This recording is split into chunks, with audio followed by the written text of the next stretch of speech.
A daily operating intercity express train races down the tracks with its brakes dysfunctioning, causing its familiar passengers to panic.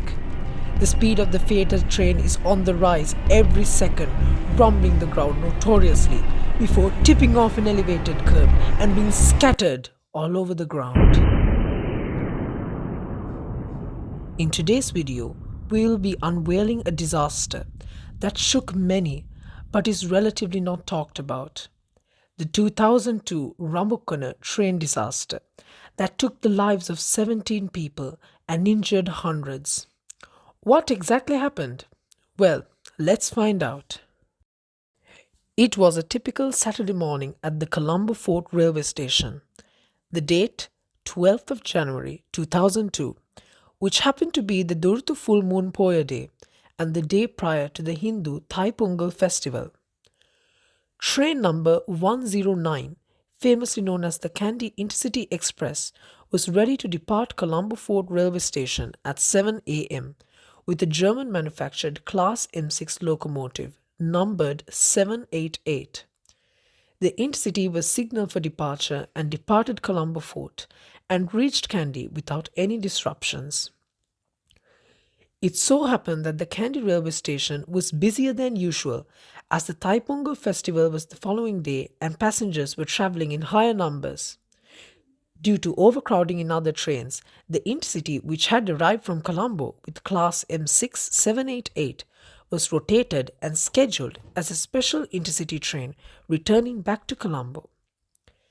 Do keep in mind that the intercity was comprised of 6 coaches without an observation saloon.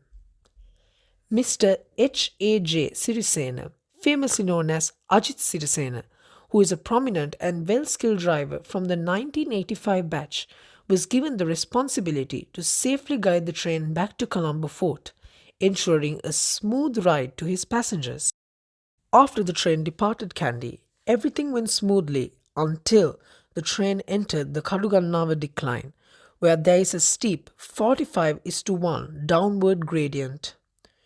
In order to safely regulate the speed of the train, the driver must activate the engine's dynamic brakes, which apply a force on the traction motors, slowing down the train.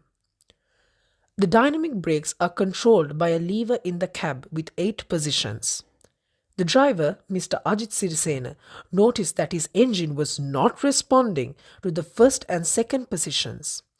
He then calmly proceeded to the third and fourth positions, which also did not slow down the train. Mr. Sirisena realized that his dynamic brakes were dysfunctional and immediately activated the vacuum brakes. Even though the vacuum brakes control the speed of the train to some extent, it is nowhere as effective as the dynamic brakes when going down a steep grade. Mr. Sirisena noticed that he had fully activated the engine's vacuum brakes, but the train was still moving. In case of a train crossing or a red signal, he realized his train would never be able to stop. Panic and horror flashed before his eyes, and he could only pray that his train would not need to stop until the downhill track ended in Ramukuna. At this point, Mr. Sirisena realized there was a brake failure not only in the engine but in the compartments as well. Luckily for Mr. Ajit Sirisena, he encountered no crossings or red signals, and the train safely passed Ramukana railway station and arrived in Colombo at 2 p.m. in the afternoon. Upon arrival, Mr. Sirisena informed the train's main guard, who was Mr. Ambagaspitier, about the drastic brake failure and advised him to inform the dispatch office about the incident. Additionally, Mr. Sirisena informed the compartment inspection officer about the failure as well before ending his shift for the day. However, all warnings were either ignored or went unnoticed, and the engine, class M6788, and the same compartments were scheduled to operate to Kandy once again with the 3:35 p.m. train number 1029 Intercity Express. Since the trip to Kandy was uphill, the completely brakeless train's problems went unnoticed by the driver, and the train reached Kandy without any issues. But little did everyone know, the devil had already boarded the train for its return trip back to Colombo the next day. It is now Sunday, the 13th of January 2002, Thai Pongal Day. After a well-deserved rest, Class M6788 and the compartments were ready to depart Kandy at 6:15 am for Colombo with the return intercity train number 1030. The driver of the train was an experienced driver from the 1985 batch, Mr. KKL Ranjit. The intercity was signaled for departure and departed Kandy just like any other day. Additionally, Class M6788 was in its long hood position, unlike its typical short hood position that day. Once again, everything went smoothly until the train entered the 45:1 Kadugannawa to Rambukkana decline. Just like the previous day, Mr. Ranjit experienced the same unresponsiveness of the dynamic brakes, with the intercity gradually gaining speed. Since he was experienced and had operated on this stretch of track many times, he somehow controlled the speed of the train up till Ballana, where there was a crossing with the 1128 Polgahavela to Kandy slow train. Luckily for the intercity, the slow train had already arrived in Ballana railway station, with a Class M7 in short hood position. Coincidentally, the driver of the 1128 slow was Mr. Ajit Sirisena, who had experienced the horrifying brake failure on both the intercity the previous day. As the 1030 intercity rolled into view, Mr. Sirisena recognized the engine being 788 and immediately stepped out of the cab to wish the driver of the intercity, Mr. Ranjit, a safe, cautious journey. The intercity smoothly passed the 1128 slow, but it so happened to be the last time the train was under the driver's control. After the train passed Ballana, the brakes completely gave off and the train was off to the races. Some passengers described the train racked up more and more speed each second, frightening them to death as it rounded the curves. The intercity was travelling at such an unbelievable speed, it had travelled between the Ihalakote and Kadigamur railway stations within 4 minutes. Normally, this stretch of track takes 10 to 15 minutes to pass.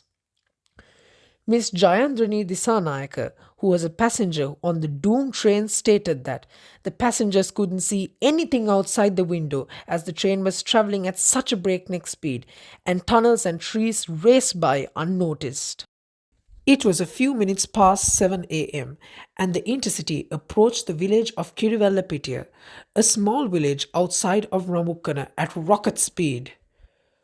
Right at the bottom of the decline lies an elevated curve passing through a paddy field.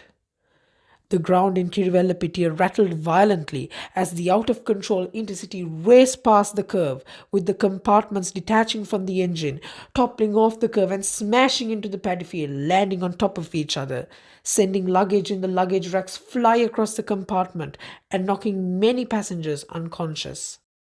The locomotive, Class M6788, raced ahead before derailing beside the 53 1/4 sign along the tracks. Within a couple of seconds, a peaceful morning had transitioned to a chaotic scene with passengers crying for their lives. 17 passengers lost their lives as a result of the accident. Out of them, one child was crushed to death at the scene after a bogie of a compartment landed on top of him, whilst the other 16 succumbed to their injuries after being hospitalized. More than 200 others were injured, leaving some disabled for the rest of their lives. The driver, Mr. KKL Ranjit, walked away from the accident unharmed, and after inquiries, he was allocated to the Trincomalee running shed, but unfortunately passed away due to an illness a few years later. The locomotive, Class M6788, suffered minor damage and was repaired and released back into service. However, the estimated cost of the wreck was said to be 75 million rupees.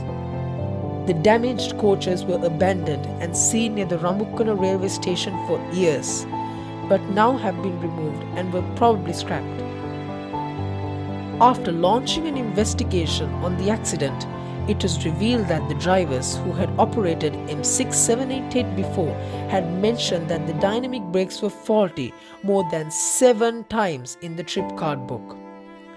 However, the loco foreman who inspected the faults daily had stated that the brake issues were resolved in the book and handed the locomotive for operation the next day.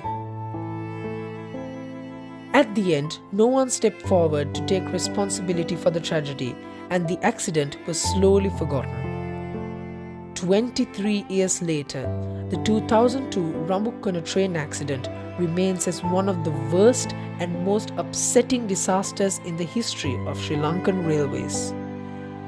Even though there is no memorial to commemorate the loss of the 17 victims, they will forever be remembered, and the scars from the accident still remain with many up to today. Thank you for watching this video about the 2002 Rambukkana train disaster. If you enjoyed the video, please consider liking, commenting and subscribing to the Epic Train channel for future videos. Until next time, see you again and thanks for watching.